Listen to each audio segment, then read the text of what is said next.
Hi. Um, we're reading No.6 again. This is chapter 3, volume 3.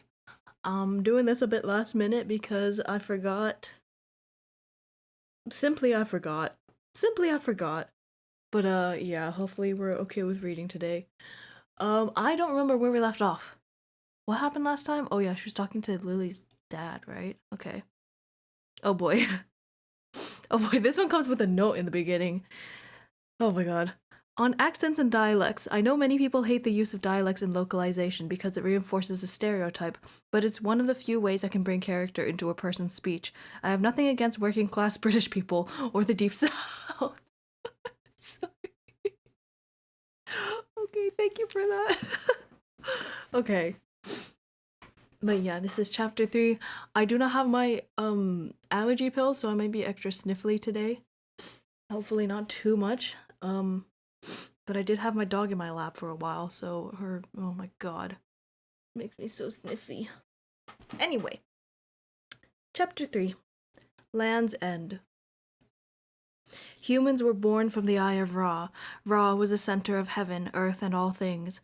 Since he was the sun and also the ruler of the gods, it was decided that he would become the first king on earth. Egyptian myth, the beginning of heaven and earth. It was blurry. Everything was veiled in a haze and vague. But I have to wake up. Safu struggled to open her eyes. She bit her lip as hard as she could. There was a slight pain. She could feel her sensations returning. Safu realized that she was bound to a stretcher. A white door opened, and she was carted inside. In her blurry vision, she could not make out what was there.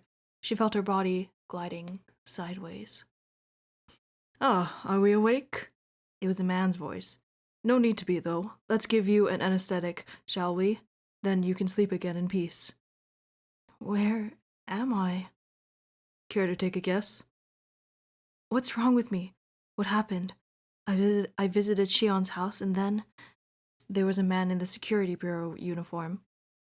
Are you Safu-san? The shock in her neck, the numbness that spread through her body. Safu almost shrieked in terror. Her lips parted, but no sound came out. Her voice was stuck at the back of her throat. Correctional facility.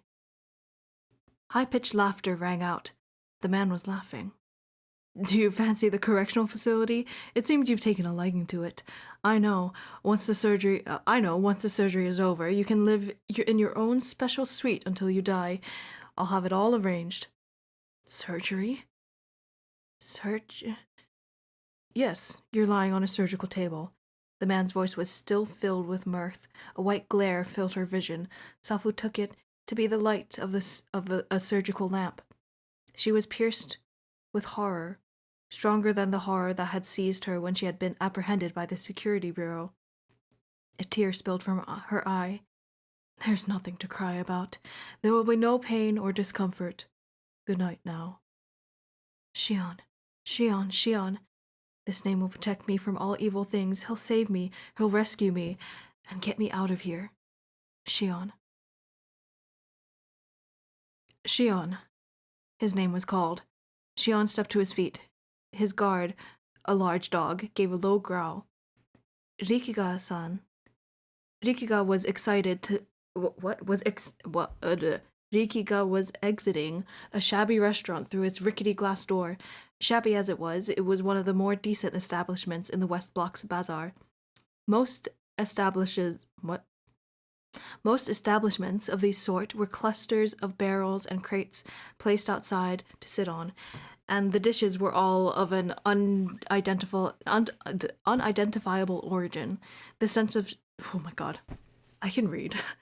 The stench of strong spirits and some mysterious stew wafted out from these stands out into the street, and Shion often found himself pinching his nose.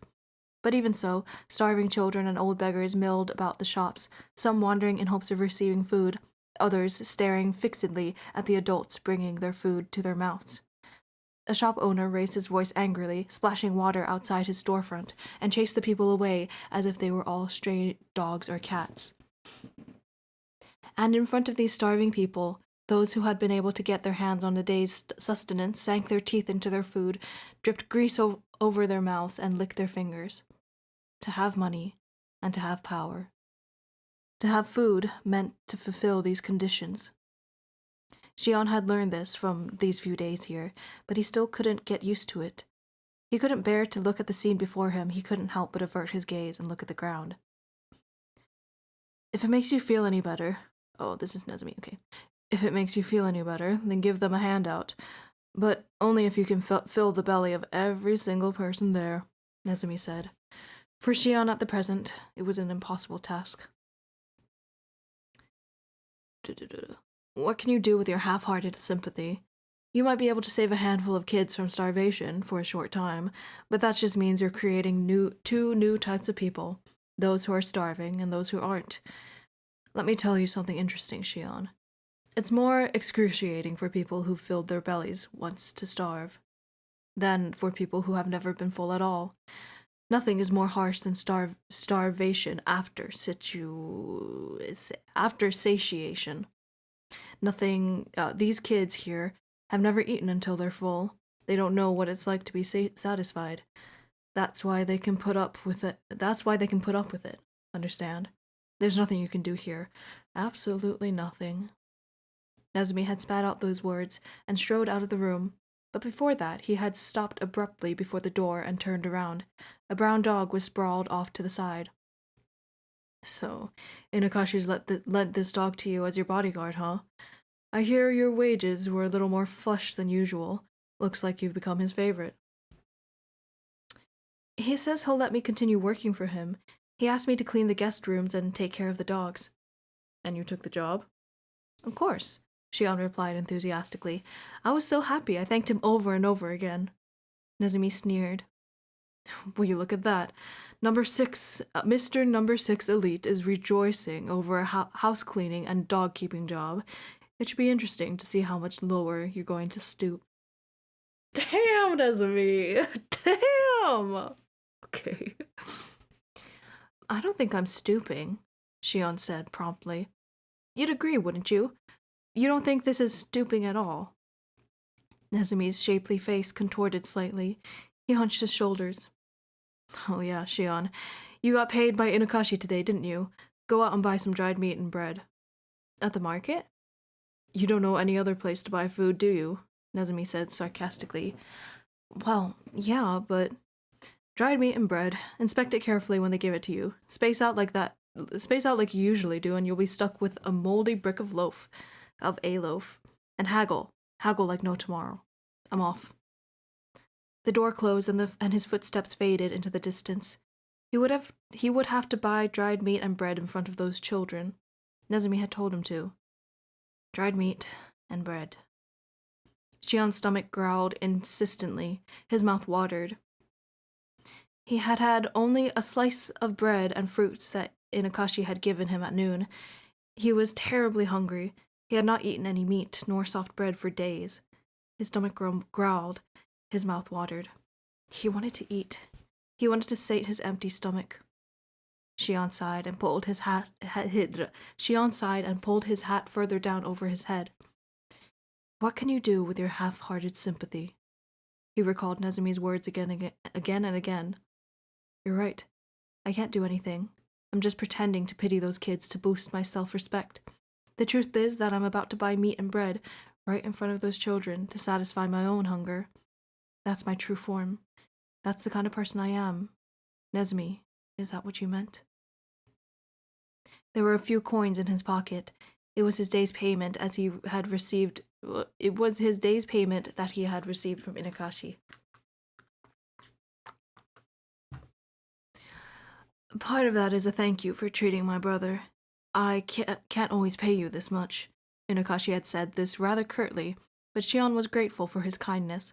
It may have been quite a large amount for a day's worth of work, but even so, it was enough to cover only a few strips of dried meat and 2 or 3 loaves of moldy bread. There was almost no food left in their room, otherwise buried in books. He wouldn't be able to live off Nezumi's goodwill forever. He had secured a means of providing for himself, however little it was. Xion pushed the door open and stepped outside. The dog slowly got to its feet and trailed after him. When Shion set foot into the market street, it drew up to Shion's side and kept pace with him closely. He was trained well. It was apparent that Inukashi had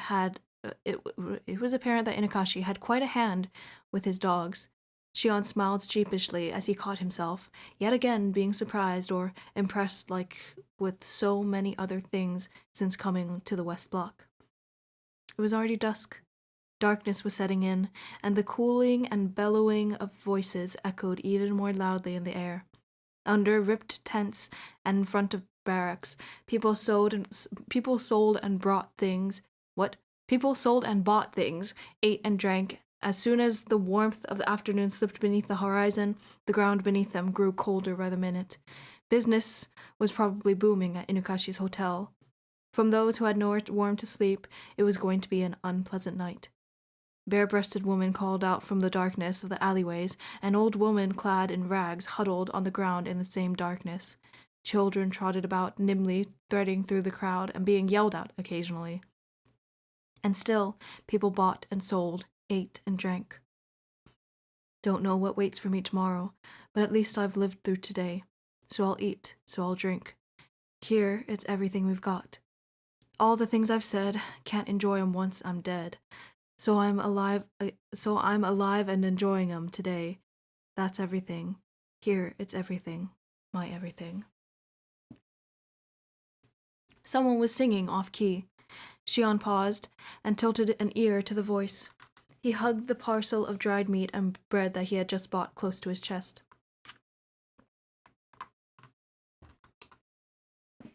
This clamor that seemed to rush at him and overwhelm him, this clamor, this jumble of noises that seemed to burst out of the ground itself.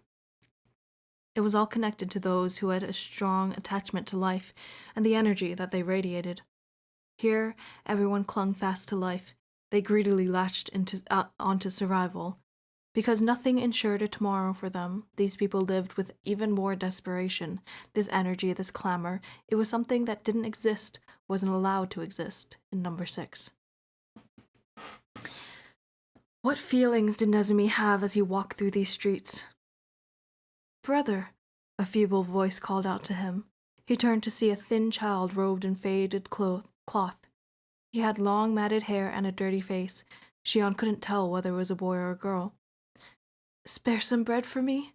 The child pleaded, weakly, in a voice that was barely a whisper. I haven't eaten for 3 days. Please, just a morsel. The child's countenance reminded him of a little girl he got along with back in Lost Town. Her name was Lily. A morsel? A pair of tiny hands stretched toward him. Almost without a thought, Shion was putting his hand into his parcel.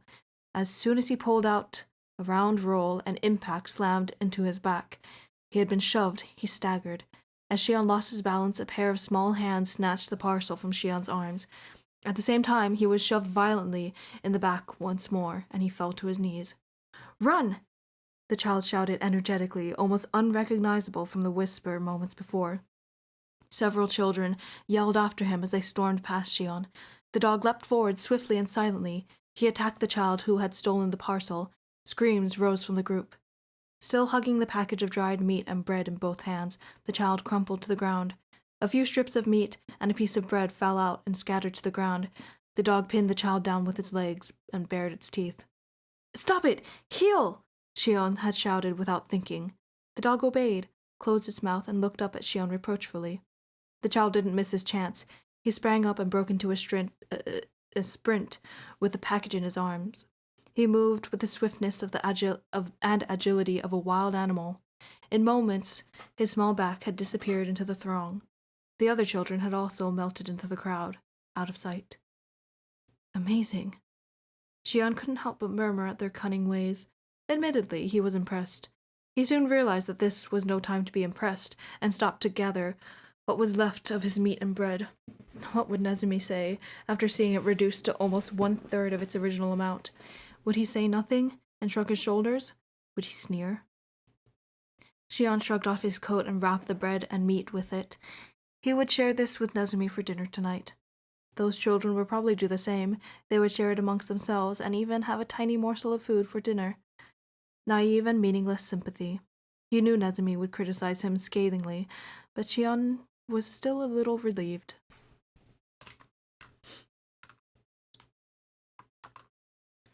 At least tonight, those children would have food. Right now, he had no power to free them from starvation. He couldn't do anything. But if this meat and bread would stave off their empty stomachs even for a short time, wasn't that at least a little meaningful? It was acceptable enough to give up because he was powerless to do anything. It was acceptable, but it was arrogant. Wouldn't you think so, Nezumi? Oi, you there, fella! From a stall selling roasted kebabs, a female shopkeeper called over to him in her raspy voice. Will you stop standing in front of my store? Okay, I can't do this. Will you stop standing in front of my store all days like that? Being a nuisance, you is disrupting business. Oh, I'm sorry. Xian bowed his head hastily in apology, but the shop mistress was already busy dealing with other customers to notice him. Here, no one looked out for the other strangers. They simply weren't interested. Whether there be robbery on the street, or a beggar dying, or a fight breaking out, no one cared. It was all blended into the scenery of daily occurrences.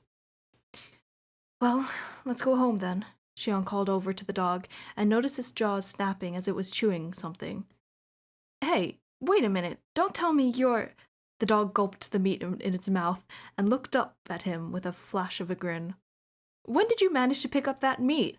A lot quicker than me, huh? The dog lolled its pink tongue, licked its chops, and began trotting briskly ahead of him. Xian was amused, though he wasn't sure why. He had been following the dog for some time when he was stopped by Rikiga. Outwardly, Rikiga's job was publishing lewd adult magazines, but behind the scenes he acted as a middleman for prostitutes, and that was his livelihood. Among his patrons, there were said to be higher officials of No.6 as well. In the words of Nezumi, it was from these kinds of people that Rikiga cunningly weaseled great amounts of money. But he was also the man that Shion's mother, Karan, told him to go to for help. According to Rikiga, a long time ago, before No.6 and the West Block was been divided, I think it has been divided, with a wall of special alloy, he had met and fallen in love with Karan. But it was only he who had fallen in love, and Karan had merely shown agreement toward the articles that Rikiga had written as a journalist at the time. He's a prime example of a corrupted man. These were also Nezumi's words, but Xian found he liked that somewhat aloof and fearless aura of the man who had once loved his mother. This man wasn't completely corrupted. Yeah. He still had journalism in his bones. That was what Xian felt. Rikiga's face was beet red from drunkenness, and even his eyes were bloodshot. It looked like he had been drinking quite a bit. Rikiga-san, it's bad for your health if you don't lay off the alcohol a little. You're so kind, Xian. I felt like Karan's the one reprimanding me. She was just saying to me the other day, please, Rikiga, mind your health. The other day? My mother? In my dream. Ever since seeing you, Karan started appearing in my dreams, and every single time I see her, she scolds me. Don't drink, don't be reckless, don't lose sight of what your job really should be. A flush that was not from alcohol rose in Rikiga's cheeks. He turned his face away as if to avoid Xian's gaze. Well, a dream's just a dream. Karan's moved on, gotten herself an admirable son like you. I'm sure she's changed from when she was younger, in appearance and heart too. She's aged, Xian conceded, and she's gotten a little plump. But if she were to see you again, Rikiga-san, I'm sure she'd say the same thing she said to you in your dream. That's the kind of person she is. Rikiga opened his mouth to say something, then pursed his lips. And that about what? All that about Karan. It's all right. To tell you the truth, it's a bit painful remembering. He trailed off before abruptly changing the subject. So, are you alone today? I'm with the dog. The one that's glaring at me suspiciously right now. You wouldn't want to bite me, Mutt. Just so you know, my meat is soaked in booze, and it's running in my veins. Sink your teeth into this, and you'll go belly up from alcohol poisoning. The dog glanced up at the drunken man, twitched its nose disdainfully, and scowled. Xian looked down and chuckled to himself. What's his problem? Rika grumbled at the dog. So, no one else with you today apart from the dog? Are you talking about Nezumi? Yeah, that sarcastic, smart aleck of an actor. Geez, I don't think I've met anyone as foul-mouthed as he is. But you were his fan, right? I just didn't know his true identity, that's all. I mean, Eve is quite enthralling on stage. I never would have guessed that he'd be such an impolite asshole. The kid goes around saying whatever he wants, whenever he wants. Hard to imagine how a beautiful face like that can be so brash and brutal. Unbelievable, I tell you. Nezumi only speaks the truth. No matter how harsh or ruthless his words were, they never carried any lies. That was why they became blades and spears that pierced Shion's chest and left the pain that he could not forget. It was a pain that he would never have known if he had not met Nezumi. Every time the countless pangs stirred restlessly deep in his chest, Shion felt something in himself changing little by little. A part crumbled away, while another part rebuilt itself, and yet another part would be born anew. Each word from Nezumi and the pain that accompanied it led Shion to change, and kept urging him forward. Shion could vividly feel himself being changed and shaped by the force of another. You know, Shion, if it gets too unbearable, you can stay over with me, Rikika said as they walked side by side. His breath hit Shion's cheek and reeked of alcohol. Unbearable? What do you mean? No, I understand, Rikika said abruptly. You don't have to hide it. I can't imagine how it wouldn't be unbearable living with Eve. I'm guessing your living conditions are less than standard. Are you getting enough to eat? I think this highly unlikely, but if in some nasty turn of events you get influenced by Eve and your personality gets as twisted as his, he grunted to himself. Indeed, there's no way I can let that happen to Karan-san. Come live at my place. I'll give you enough to eat and give you a warm bed to sleep in. No, that's all right. I'm fine. But Karan sent word to come to me for help, right? Yes, but I don't want to be a burden on you, Rikiga-san, Shion insisted. I'm fine. I've managed until now, and I'll keep managing. And I actually enjoy being around Nezumi. There's no way you'd enjoy being around an ass like him. You don't have to put on a brave face. You're having a hard time, aren't you? Look, you're not even wearing a sweater, you poor kid. Oh, no, I'm just using my sweater to wrap my meat and bread. But Rikiga wasn't listening to Shion's answer. He was glancing at his surroundings and nodding fervently to himself. I know a good store. Let's go there. He yanked Shion by the arm and walked into a shop that was lined with an enormous quantity of clothes. It looked like a used clothing shop, and there were garments even hanging from the ceiling. The clothes ranged from well-worn to almost new. Good day. A woman almost as large as the shopkeeper from the kebab stand materialized out of the shadows of a mountain of clothes. As soon as she noticed that Rikiga was her customer, she pasted a bright business smile onto her face. Wah, Mr. Rikiga, nice to see you again, she drawled. Drawled? Okay. If you're looking for a dress to give to someone, we've got some very good ones, we do. One of these would leave her pleased as punch. Yes, sir. Don't know what that means, but okay. No, I'm not looking for a woman's clothes today, replied Rikiga. Can you find something warm that would look nice on this boy here? The woman's eyes narrowed, and her gaze raked Shion from head to toe. Wow, what an adorable gentleman we have, eh?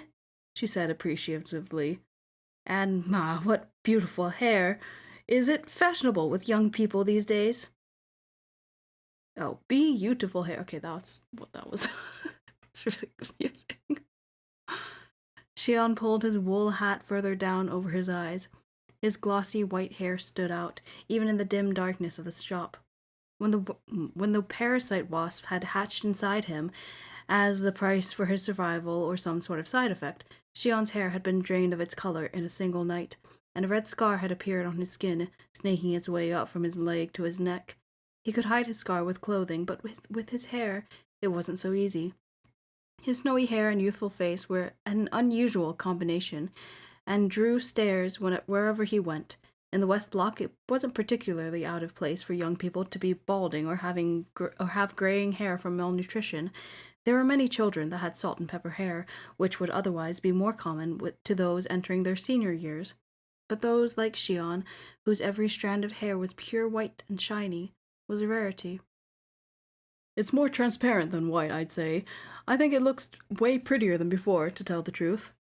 Even Nezumi had said so, while touching his hair with his fingertips. Is he your boy? Highly unlikely, I'd say, the woman remarked, her artificial smile still plastered to her face as she gazed at Shion. He felt like he was being sized up. It was a little uncomfortable.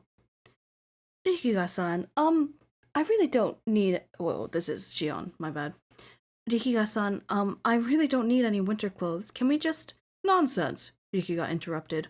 Winters here are harsh. You've got barely enough flesh on those bones to get you through. You need some good warm clothes to keep the cold out. Well, he said impatiently to the shopkeeper, are you going to put out some clothes or not? If you're not, I'll take my business elsewhere. Under Rikiga's glare, the woman sprang hastily into motion. Well, of course I will. Okay, are we doing a Western accent? I don't know. Wow, of course I will. We've actually just gotten a shipment in. Just a moment now. The woman heaved an armload of clothes from behind a dirty curtain. There you go. Choose any one you'd like. They're all excellent quality. Shion had his doubts about whether they were of excellent quality or not, but there was certainly a variety of garments. There were overcoats, half-coats, sweaters, heavy shawls, and sports jackets of every size, material, and color, all heaped high. Guess you just have to look in the right place, Shion muttered to himself. Here was a wealth of clothing, where just down the road there were people clad in rags, shivering in the cold. Even in a severely impoverished place like the West Block, there was still a stark divide between the poor and privileged. Shion, you don't need to be modest. Pick anything that catches your eye. But Rikiga-san, there's no reason for you to be so good to me. Don't worry about it. You're Karan-san, and to me that sort of feels like you're my son too. Think of it as a kind of treat from your dad. Shion blinked and gazed into Rikiga's flushed face. It looked like his drinking had done away with some of his inhibitions. What he was saying now was probably close to how he truly felt. Perhaps Rikiga had lived alone all this time in the West Block, with no family, and now he was trying to reenact the sort of family life he never had, with the son of a woman he had once loved, freedom and loneliness. He had the cunning it took to succeed in the underground businesses with No.6. With No.6 officials as his patrons, but he had the frailty of one who had wearied of living too long in solitude. Humans were complex. They housed in themselves both resilience and frailty, yin and yang, light and shadow, sacred and sinful. Here was the true form of a human that Shion would never have been able to map from the vast sea of knowledge he had acquired in No.6. What he knew of the human body, of roughly 32,000 genes, approximately 100,000, is that right? Yes, 100,000 different kinds of proteins, 300 million base sequences of DNA, its neurons, collagen fibers, macrophages, the layered structure of muscles, the volume of blood in circulation. He didn't think any of it a waste. He didn't think so at all. But understanding a human being was an entirely different dimension. It was impossible to grasp any of the complexity or true form of a living being from systematic knowledge or information that could be converted to numbers. It was something that Shion had learned from his days of living with Nezumi on this land. Well, in that case, I guess I'll choose freely. That's more like it, Rikiga said jovially. Which one do you want? Find anything you like? Shion pulled out a dark, heavy coat. I'll take this one. It looks warm. Are you sure you want something that dull? Alright then. What? All right, then pick a flashy sweater. You're young, you'd look better in bright colors. No, really, Xion protested. I don't need so much. Nonsense. The coat? The coat by itself isn't going to keep you warm enough. I'd say so myself, sir, the woman chimed in. Our sweaters are very warm, see? Why don't you try some on? The woman confidently yanked a sweater out of the pile. The mountain of clothes collapsed and spilled in an avalanche over the floor. Oh my, well, I do apologize. Rikuga clicked his tongue in annoyance. What are you doing? He said irritably. Now we can't even choose from this mess. Ridiculous, huh, Xion? He paused. Xion, what's wrong?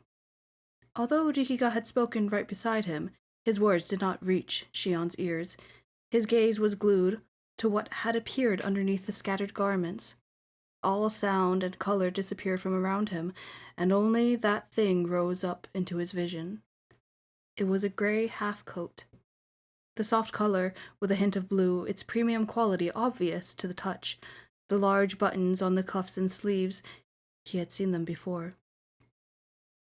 This is... His hand trembled as he grasped the coat.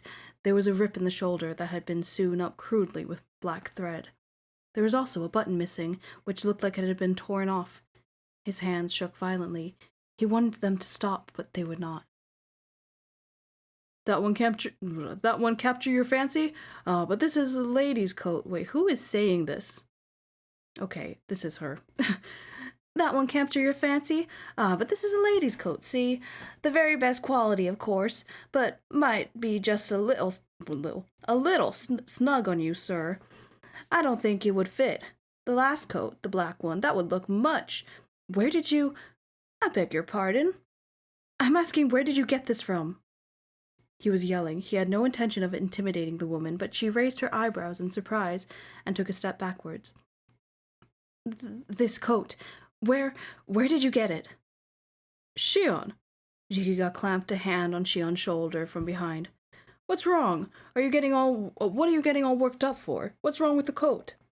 Xion swallowed hard and clenched the coat in his hands. This belongs to Safu. Safu? Who's that? My friend. My very precious... Friend? You mean from when you were still inside the city? Yes. Are you sure it's not a mistake?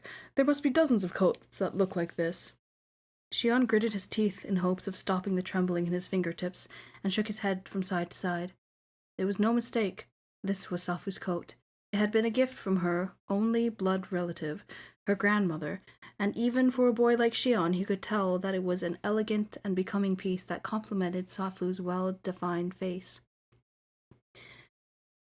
Okay. Your grandma must really know you well, Safu. She always chooses things that look the best on you, he had said. Yeah, I guess so. I mean, she raised me all my life after all. Hey, Xion, if you were to give me a coat, what kind would you give me? What? I'm sorry, but my wages are never going to be able to get you a coat as nice as that one. I'm just saying, what if? I want to know what you would choose. Tough question. Well, think hard. Solving difficult questions is your thing, isn't it? Last year they had walked down a winter path holding this kind of conversation. The rays of the winter sun had streamed through the bare branches and shone down on Safu, making her coat glow dimly. That was the first time he had thought his childhood friend looked beautiful. This wintry sun, the warm smile, the grey coat. It was Safu's. He was sure of it. Why? What is this doing here? Why? Why? Xion pressed urgently. Where and how did you get this coat? Tell me now. Tell me, please, now. Xion, calm down. Rikuga stepped out in front of Xion and blocked the woman's way. So what route did you ship this in through? Did it find its way here from No.6, or... The woman's face had long been wiped clean of its plastic smile. Instead, it was filled with bold and disdainful suspicion. Why, I never... Here I am, being polite for you, Mr. Rikuga, and what do I get in return? Is it any of your business where I get my things, or what is it? What? Or what is it? Planning to find all the faults you can with my goods and get them for cheap I suppose. This is no joking matter. No, this is not. I am not laughing one bit. What the hell would I be doing? What? What the hell would I be doing wanting to make you laugh? Rikiga snapped. I can assure you that the chances of this is slimmer than a hair on my head. Why aren't you talking? Why are you being so what are you being so cautious for? Is it it's that risky, is it, wherever you're getting these shipped from? The woman opened her wide mouth and let forth a stream of indignant complaints. That's quite enough. Okay. It's just that every time it says I'll or I, it says AH. So it trips me up every time. I'll have you know I run a decent business round these parts. If you've got something to complain about, you can show yourself to the door. Get out, I say. Go home. Before she could finish, Rikiga had twisted her arm behind her back and pinned her down on the counter. What the hell are you doing, you dirty little bastard? Little. We're not gonna get caught up on accents again, are we? I already have. If you don't want your arm broken, you better spit it out, Rikiga said darkly. How did you get this coat? I got it from the waste disposal plant in No.6. Picked it up because it was floating in the sewage. That's all. Mercy, Jesus! She winced in pain. There was sewage coming out of that place? I don't think I've heard anything about that. That's what I'm saying. It was a long time ago. Does it matter, really? They threw it all away because it was garbage. I'm free to do whatever I want with it. It's nobody's business, especially not yours. You're lying, Shion yelled. That's a lie. This coat was important to Safu. She would never throw it away. Ooh, new person introducing. Who is this? Okay. What's the noise about? A door at the back of the store opened and a man walked in. He was a giant, at least 2 meters tall in height. It looked like he weighed at least 100 kilograms. His head was completely bald and his face was strangely twisted. Despite the season, he was only clad in a short-sleeved t-shirt. Tattoos of a scorpion and a skull decorated his thick arms. You're back and just in time. Will you kick these two out of here? The woman smiled contemptuously, while still being pinned by Rikiga. I'll have you know that my husband's got mighty strong muscles in them arms. Could sure break a neck or two for breakfast. I'd get out of here if I were you, for you end up dead. Rikiga let go of the woman and shrugged his shoulders casually. Well, said the woman impatiently, what are you dawdling for? Beat 'em till they can barely stand. Go on. The man remained silent. Then, without uttering a single word, he bowed his head low. Long time no see, Conk, Rikiga said momentarily. Conk. I'm sorry, that's a very silly name. Didn't know you'd settled down. You're so you're the hubby of a clothes dealer now, huh? Got married a month ago, the man mumbled. Well, congratulations. Will you be kind and ask your beautiful wife where she got this coat? She's got a lot of spunk, and this I can read. She's got a lot of spunk, this madam of yours, having a hard time getting the truth out of her. The man, whom Rikiga called Conk, stared intently at the coat in Shion's hand and turned to the woman. Tell Rikiga-san the truth. Why? What's gotten into you all of a sudden? What do you have to listen to them for? Rikiga said, Rikiga-san was good to me a long time ago. Hurry up. Say it. Under Conk's threatening gaze, the woman's face twisted into a scowl. Still scowling, she turned her face away huffily. I just bought it off some middleman. I don't know where he might have gotten it. Rikiga clicked his tongue. Liar. There's no way you would have known where you wouldn't know where your merchandise came from. I don't know what I don't know, the woman said stubbornly.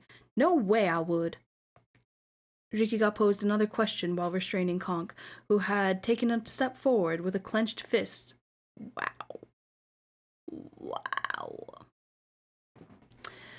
Then tell me who the middleman is, he said. I'll be able to figure out the rest. The woman didn't answer.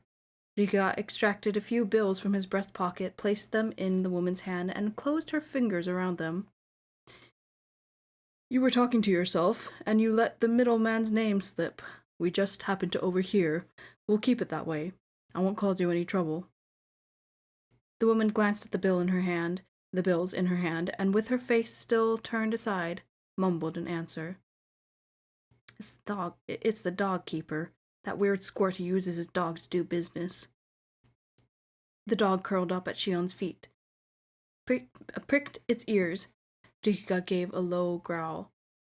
Inakashi, huh? Then it must have come from the correctional facility.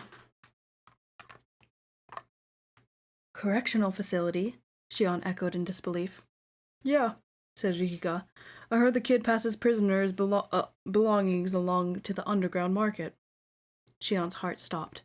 Or at least it felt like it did. He couldn't breathe. There was a dull ringing in his ears. Correctional facility, prisoners, correctional facility, prisoners, correctional facilities. Then Safu. She's inside the correctional facility? Most likely, Rika answered heavily. And she probably hasn't been invited cordially as a guest either. She's probably been taken into custody, treated as a prisoner, no doubt. Shion burst out of the store with the gray coat in his arms. He had to see Inakashi immediately. He had to learn the truth from him. Shion! Behind him, Rikika's yell scattered on the wind and disappeared fruitlessly into the air. The man was walking strangely, and he had been doing so for some time. He stumbled on unsteady feet, as if he were drunk. 12-year-old Just Juse.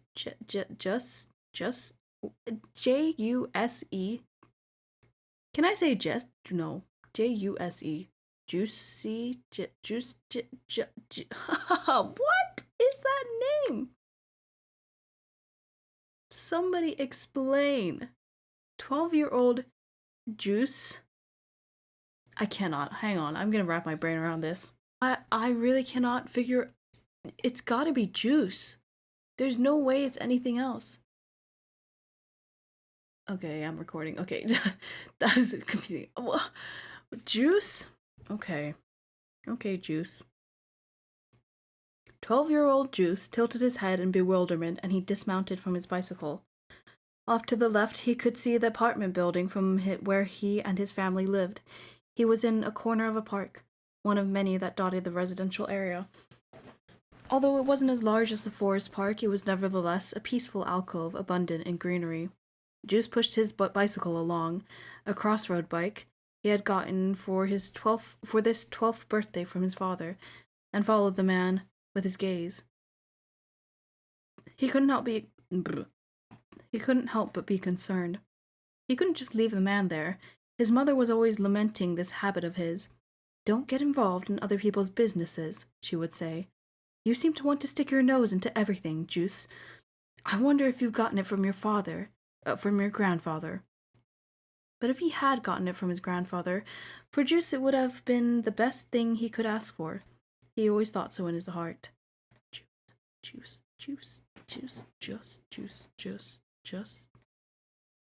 Juice loved his grandfather. When Juice was still young, his grandfather, who had once been a sailor, would always sit... I swear to God, if this name is in a different language... Hang on. Okay, I looked at a pronunciation guide. It's Juz? That sounds... Somehow it's even worse. I'm sorry. Whoever has this name, I'm sorry. Juz. Okay. Juz loved his grandfather. When he was still young, his grandfather, who had been a sailor, would always sit Juz on his lap and tell him stories.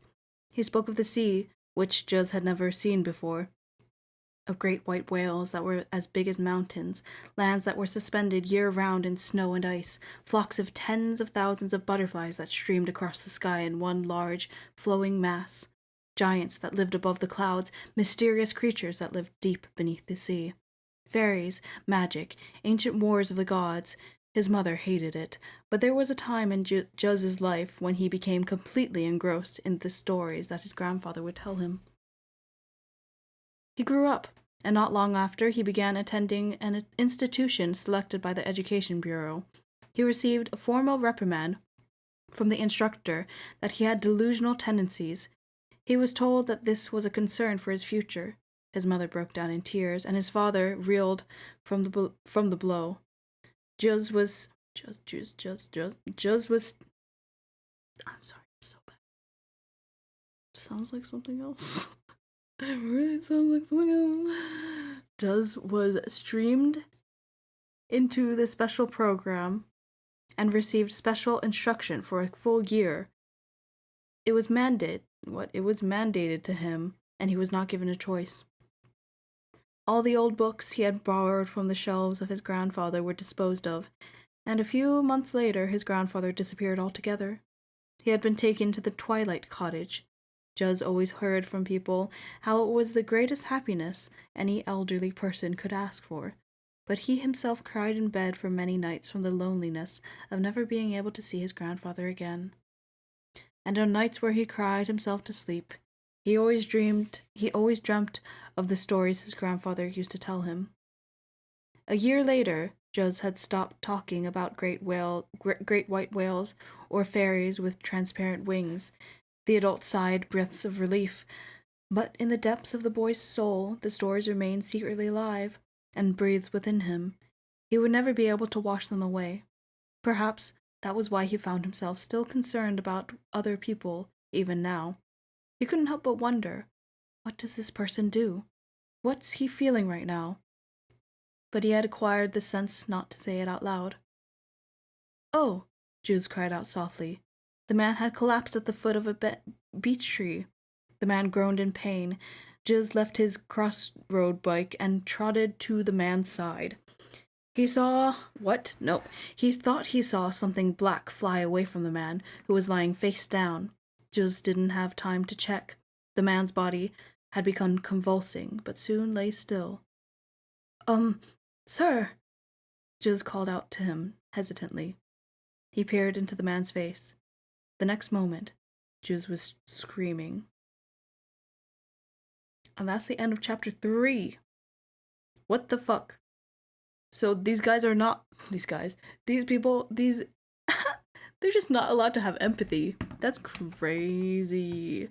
They're not allowed to have empathy. You're breeding narcissists. I believe it. Okay, that's the end of the chapter. I am not gonna lie, some behind the scenes lore about this about this chapter is that while I was recording the first half of this, I had to stop halfway through because my stomach was hurting and I was like, I got a little bit sick halfway through, so I had recorded. You might notice it, but I recorded the second half later, aka just now, like 3-4 days later. So yeah, that's why that's happening. But yeah, Juz is such a. I'm sorry, but I think that's a bad name. I think that's a bad. At least it's a bad pronunciation of the. I don't know. There's no way to say that name nice. Like, it just sounds like something else. Any way you say it. It's just not a great name. I'm sorry. If it has any cultural significance, significance. I can't say words anymore. I'm sorry. That tripped me up so much. But anyway, I'll leave you there. I'm gonna go. Oh, I gotta feed the dogs. Okay, I'm gonna go and I'll see you next week. Okay? Bye-bye.